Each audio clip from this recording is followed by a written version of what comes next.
Welcome back, everyone, to the Two Guys in a Cooler channel. Today, we're going to be talking about dehumidifiers. The dehumidifier is an important tool when making salami or cheese, but if you want to just dehumidify a room or an RV or a gun cabinet, it's important to know which one to get. The units that you're going to see in this video come from a company called EvaDry. I've been using these guys for about 5 years.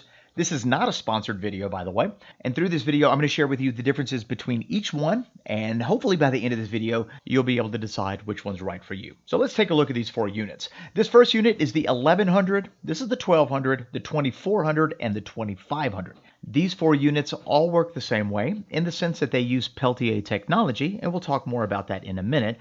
But the model of the unit corresponds to the size of room it'll dehumidify. So for instance, the model 2400 will dehumidify a space of 2400 cubic feet. The model 1200 right there will dehumidify a space of 1200 cubic feet. The alternative to Peltier technology is a compressor-based dehumidifier that uses a coolant, and that can potentially emit GWP gases, which is definitely not something you want if you're going to be putting this around cheese or salami. So let's talk about how Peltier technology works. To oversimplify it, it's basically a cube with a series of plates. And some get hot and some get cold. When the damp air passes over the cold heatsink, it condenses, and the moisture that's condensed gets dropped into the tank. The size of the tank is completely relative to the model of the dehumidifier. Obviously, the bigger the dehumidifier, the bigger the tank. But once it pulls the moisture out, dry air is released back into the room. These dehumidifiers that run on Peltier technology can be used in temperatures all the way down to the low 40s. So depending on where you live and what your circumstances are, if you place this into a room where the temperature is 45 or above, this will dehumidify the room with no problem. A couple of these dehumidifiers are used in our salami chamber and our cheese cave, and those are around the mid 50s, and we've never had a problem. One of the things that you want to consider when choosing the dehumidifier is application. So you got to consider the size of the room. 1100 cubic feet. This one is 1200 cubic feet, 2400 cubic feet, or 2500 cubic feet.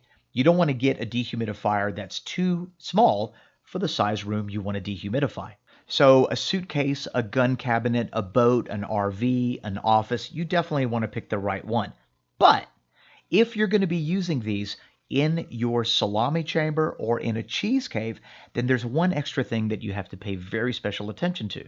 You're going to need to make sure that your dehumidifier has an auto on feature. And that's absolutely critical, otherwise it's not going to work. When we make salami or cheese, we use special controllers. In this case, these are Inkbird controllers. One controls the temperature and one controls the humidity. And the humidity controller, which is the blue one right here on the left, has a dehumidifier and a humidifier plugged right into it. That's what those two plugs are.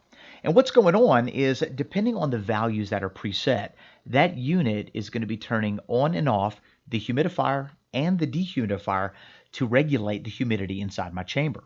And what you don't want is for your dehumidifier to get turned off and not be able to get turned back on again because it doesn't have an auto on switch. So let's take a look at these 4 units. I'm going to go ahead and turn the model 1100 on. It's plugged in. There's the green light. It's working. No problem. I'm now going to unplug the unit, killing the power to it, just like we would in our chamber.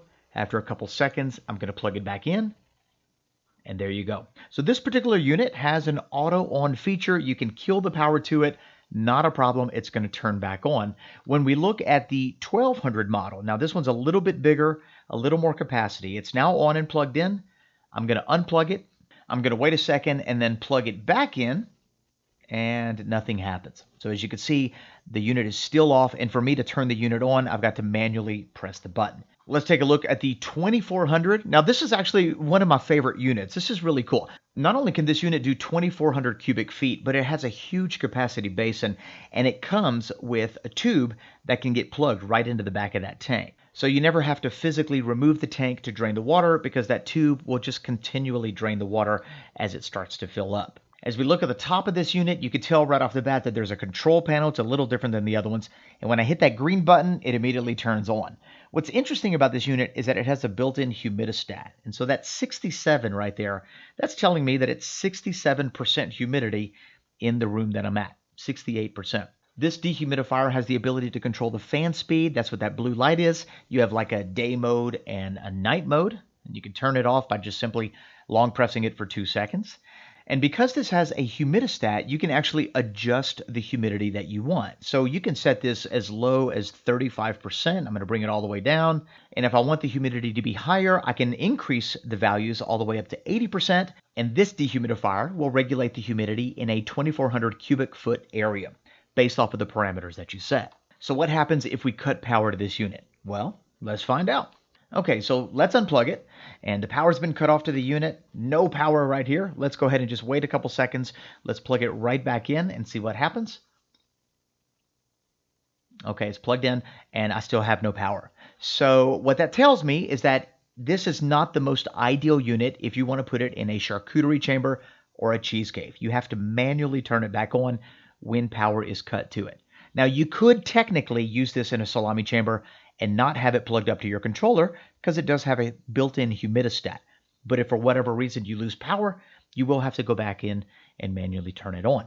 Let's look at the EverDry 2500. This is a mid-size unit that's 13.5 inches tall. This can dehumidify an area of 2,500 cubic feet. When we turn it around, you'll notice that the basin is incredibly huge. It's got a half-gallon capacity for water storage and a particular sensor that lets you know when it's full. But you do have to manually, empty it when it does get full. Let's turn it on and see what happens when we unplug it. So we have our blue indicator. It's now unplugged. There's no power to this unit. So just wait a couple seconds. I'm going to plug it back in. And it looks like we have power. So the EverDry 2500 actually has an auto on feature as well. All right, so let's just recap. All four of these units are great units. Each one of them has the appropriate size. So if you're going to be doing like an RV, an office, a bedroom, if you're going to be doing a closet, you definitely want to pick the right model. But if you're going to be doing charcuterie or cheese, these are my two recommendations. The EverDry 1100 and the EverDry 2500. Both of these units have auto on features, and depending on the size of your chamber or your cheese cave will inevitably determine which one you pick.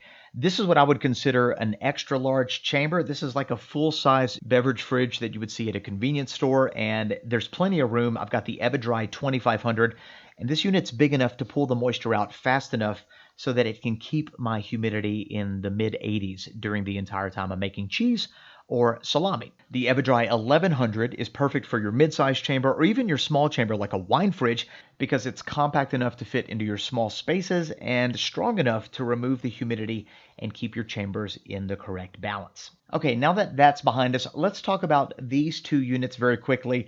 These do not run on Peltier Technology. They run on Silica Gel, which is a non-toxic gel that naturally absorbs moisture from the air. The E150 has several pouches of silica gel inside, much like the kind of pouches you would see in a bag of beef jerky to keep the moisture levels down. And this is great for really small areas that you want to dehumidify.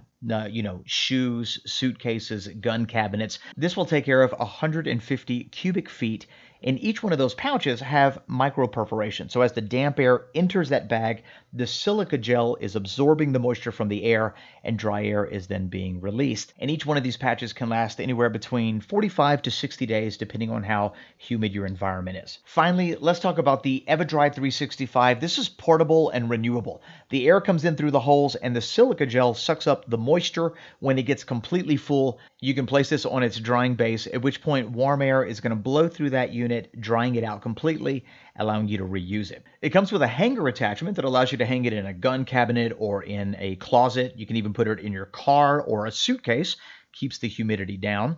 And once it gets full, once again, you just place it on that drying base. When it's green, that means it's wet, and after 2 hours of drying, it's going to turn orange, and it's now ready to reuse. And there you go, just a quick overview of some of the different dehumidifiers that are on the market. Depending on your application, you got lots of different choices. Peltier Technology or Silica Gel, definitely the way to go, a lot safer. And if you've got any questions or if you have a specific application and you're not sure, be sure to leave it in the comment section below. Thanks for watching. And don't forget, we've got a brand new series premiering October the 1st, 2020 called Celebrate Sausage. It is an epic journey into sausage making, and I hope you could join us. See you then.